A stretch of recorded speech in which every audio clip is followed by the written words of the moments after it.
इस वीडियो के अंत तक आप जानेंगे इस पाठ से संबंधित संपूर्ण जानकारी। नमस्कार सभी को, हिंदी कला केंद्र में आपका स्वागत है। अगर आप इस चैनल पर नए हैं तो पहले इसको सब्सक्राइब करें व बेल आइकन को दबाना ना भूलें ताकि नए वीडियो का नोटिफिकेशन सबसे पहले आपको मिले। बच्चों, आज हम पढ़ने जा रहे हैं हमारी हिंदी की पुस्तक का पाठ 9, जिसका शीर्षक है एक माँ की बेबसी। माँ का प्यार, गुस्सा, नाराजगी, ये सब तो आपने जरूर देखे हैं, लेकिन ये बेबसी क्या है, इस एहसास को शायद आपने अभी तक नहीं जाना है। कविता के अंत तक आपको एक एहसास होगा, तब आपको ये बेबसी का अर्थ अच्छी तरह समझ आएगा। देखो बच्चों, ये बच्चा आराम से खेल रहा है, लेकिन इस पर जब परेशानी आई तो इसकी माँ ने इसकी सहायता कर दी, है ना। लेकिन बच्चों, कई बार हमारे जीवन में कुछ इस तरह के कष्ट आ जाते हैं जिसमें दूसरा चाहते हुए भी हमारी मदद नहीं कर सकता, तो वो उसकी विवशता, लाचारी या बेबसी कहलाती है। इस कविता में भी कवि ने एक बच्चे के ना बोल पाने की असमर्थता को बताया है, तो इसके लिए उस बच्चे की माँ कुछ नहीं कर सकती थी। उस माँ की बेबसी का एहसास कवि को भी वर्षों बाद हुआ।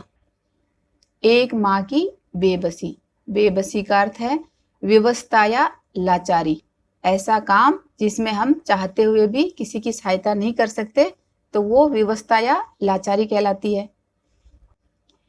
कविता को पढ़ते समय आंखों के सामने कई चित्र बनते हैं। जब भी हम कोई कविता पढ़ते हैं तो उसको पढ़ते समय हमारी आंखों के सामने कई काल्पनिक चित्र बनते जाते हैं।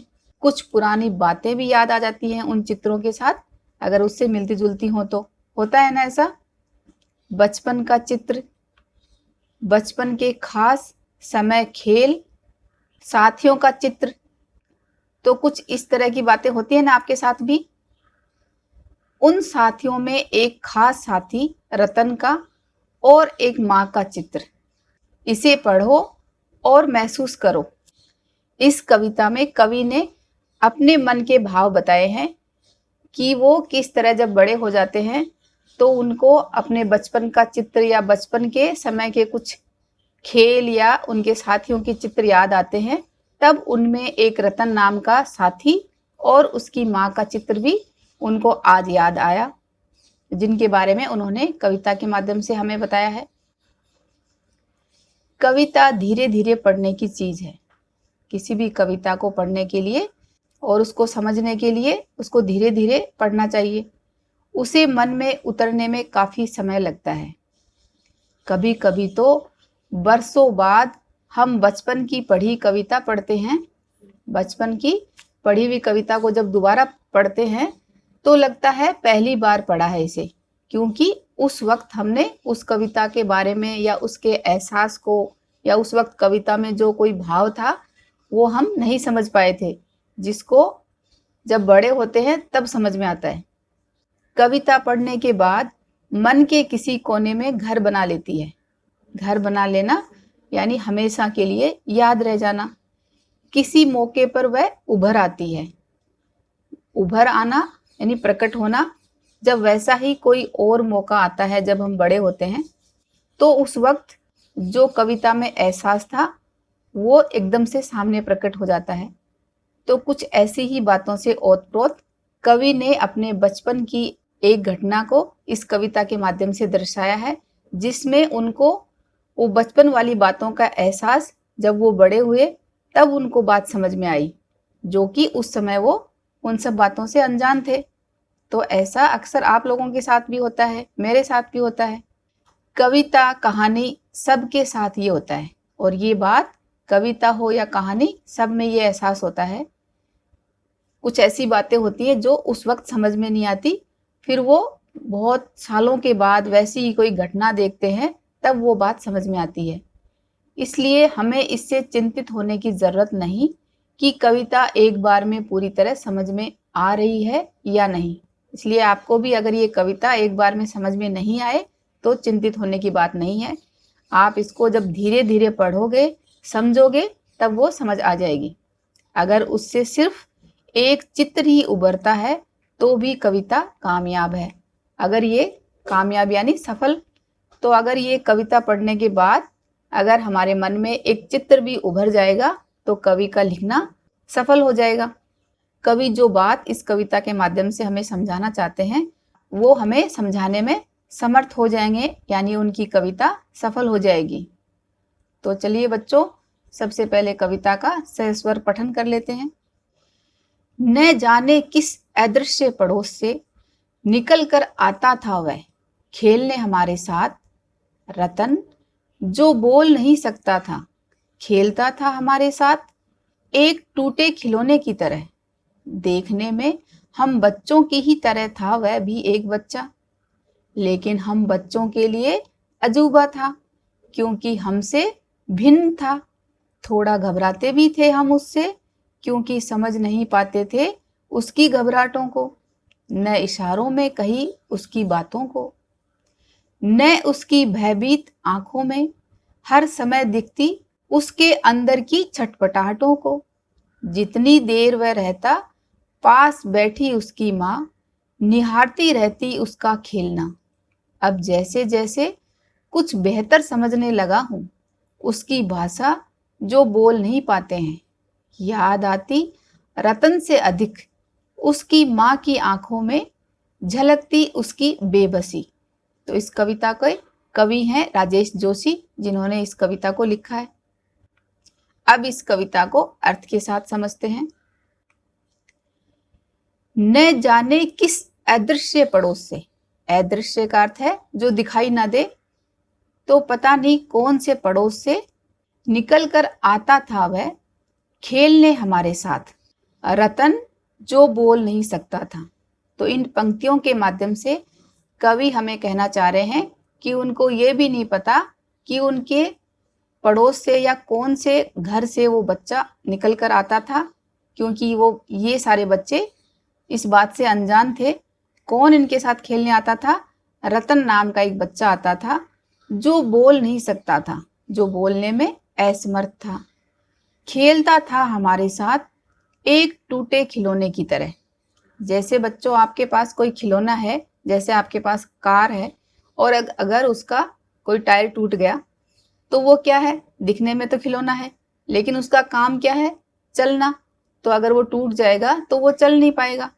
ऐसे ही अगर आपके पास कोई गुड़िया है जो चाबी भरने से चलती है और अगर उसकी चाबी खराब हो गई तो वो खिलौना होते हुए भी बेकार होगी ना।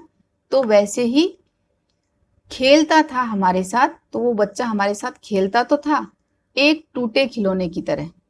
जैसे एक टूटा हुआ खिलौना, उसके कोई अंग खराब हो जाए तो वो चलने में, वो काम करने में असमर्थ था, वैसे ही रतन भी हमारे साथ खेलता तो था लेकिन क्या नहीं कर सकता था? वह बच्चा बोल नहीं सकता था। देखने में हम बच्चों की ही तरह था वह भी एक बच्चा, दिखने में तो वह बच्चा भी हम सब बच्चों की तरह ही एक बच्चा था, लेकिन हम बच्चों के लिए अजूबा था। अजूबा का अर्थ होता है आश्चर्य में डालने वाली वस्तु। तो हम सब बच्चों के लिए वो थोड़ा अजूबा था, हमें उसको देखकर आश्चर्य होता था। क्यों होता था? क्योंकि हमसे भिन्न था। भिन्न का अर्थ है अलग। तो क्योंकि वो हमसे अलग था। किस तरह से था वो बच्चा इनसे अलग? दिखने में तो वो बच्चों की तरह ही था, लेकिन वो बाकी बच्चों की तरह बोल नहीं सकता था। और क्या भिन्न था उसमें? देखते हैं आगे। थोड़ा घबराते भी थे हम उससे क्योंकि समझ नहीं पाते थे उसकी घबराहटों को। तो बच्चों, घबराहट क्या होती है? हमारे मन में बैठे किसी डर के कारण होने वाली बेचैनी और शंका को ही घबराहट होना कहते हैं। जैसे एग्जाम का डर या मार्क्स कैसे आएंगे उसका डर, पापा मम्मी क्या कहेंगे, दोस्त क्या कहेंगे, अध्यापक क्या कहेंगे। यानी जब हम जरूरत से ज्यादा सोचने लग जाते हैं तो मन में एक घबराहट हो जाती है। तो ये बच्चे क्यों घबराते थे? क्योंकि ये इस बच्चे को समझ नहीं पाते थे। हजारों सवाल उसके बारे में इनके मन में आते थे। उसकी घबराहटों को, न इशारों में कही उसकी बातों को। इशारों में यानी जो वो संकेत करता, ना वो ये संकेत समझ पाते। न उसकी भयभीत आंखों में भयभीत यानी जो वो डरा हुआ था, ना उसकी आंखों में पैदा हुए डर को समझ पाते थे, हर समय दिखती उसके अंदर की छटपटाहटों को। छटपटाहट जैसे आकुलता, बेचैनी या कुछ करने के लिए आतुर होना परंतु करने में असमर्थ। क्योंकि ये बच्चा बोलने में असमर्थ था तो इसके मन में हर समय एक जो बेचैनी चलती थी, जो बोलने की उसमें चाह थी, उसको वो बोल नहीं पाता था। इसलिए इसमें जो बेचैनी रहती थी तो उस बेचैनी को बाकी बच्चे समझ नहीं पाते। इसको ना बोल पाने का जो डर रहता उसको भी नहीं समझ पाते। ये अपने इशारों से कोई संकेत करता वो भी नहीं समझ पाते। तो ये बच्चा भी घबराया हुआ सा रहता और बाकी के बच्चे भी इसको देखकर घबरा जाते क्योंकि इनको भी कुछ समझ नहीं आता। जितनी देर वह रहता, पास बैठी उसकी माँ निहारती रहती उसका खेलना। निहारना जैसे किसी भी चीज को एक टक लगाकर देखना। इन पंक्तियों के माध्यम से कवि कहना चाह रहे हैं कि जितनी देर वह बच्चा हमारे साथ खेलता उतनी देर उसकी माँ पास में ही बैठी रहती और एक टक लगाकर उस बच्चे को ही देखती रहती कि वो किस तरह से खेलता है। अब जैसे जैसे कुछ बेहतर समझने लगा हूँ, कवि कहना चाह रहे हैं कि अब मैं जैसे जैसे बड़ा हुआ तो मैं अब ज्यादा बेहतर समझने लगा हूँ और ज्यादा समझने लगा हूँ उनकी भाषा जो बोल नहीं पाते। तो लेखक कह रहे हैं कि मैं जो बच्चे बोल नहीं पाते उनकी भाषा को आज मैं ज्यादा समझने लगा हूं। उस वक्त मुझे भी कुछ समझ नहीं आ रहा था। याद आती रतन से अधिक उसकी माँ की आंखों में छलकती उसकी बेबसी। छलकती यानी जो आभास होना और बेबसी जो उस माँ की विवशता या लाचारी जो थी वो आज मुझे समझ में आई। तो लेखक को जब ये आज बात समझ में आई कि जो बच्चे बोल नहीं सकते उनके भाव को आज समझ पाए हैं, तो आज उनको जो अपने बचपन के दोस्त रतन की याद आई तब उससे ज्यादा उसकी माँ की आंखों में जो बेबसी या जो लाचारी थी उसका आभास कवि को आज हुआ। क्योंकि उस वक्त जब उसकी माँ दूर बैठी उस बच्चे को निहारती रहती तब वो बात समझ में नहीं आई थी, क्योंकि वो माँ अपने बच्चे के लिए चाह कर भी कुछ नहीं कर पा रही थी। उसको खेलने के लिए तो लेकर आ जाती लेकिन उसके बोल पाने में कुछ सहायता नहीं कर पाती थी, इसलिए वो बेबस थी। और आज कवि को ना बोल पाने वाले बच्चों की भाषा कैसे समझ में आई, क्योंकि कवि को आज एहसास हुआ कि जो बच्चा बोल नहीं पाते उसमें क्या घबराहट होती है, कैसी उसको बेचैनी होती है। जब वो अपनी बात व इशारे बच्चों को समझाने में असमर्थ होता है तब उसको घबराहट हो जाती है, या वो अकेलापन या शर्मिंदगी की भावना से भी भर जाता है। तो ये सब बातें कवि को उस वक्त समझ में नहीं आ रही थी। अब इस कविता के सारांश को देखते हैं। इस कविता के कवि राजेश जोशी हैं, जिन्होंने कविता में अपना एक एहसास लिखा है जो उन्हें वर्षों बाद समझ आया है। कवि ने अपने बचपन के एक पड़ोसी मित्र रतन जो बोलने में असमर्थ था उसकी छटपटाहट को दर्शाया है। साथ ही उस वक्त वे सभी बच्चे उन सब आभासों से अपरिचित थे, यानी वो उन सब एहसासों को उस वक्त नहीं समझ पाए थे, अनजान थे।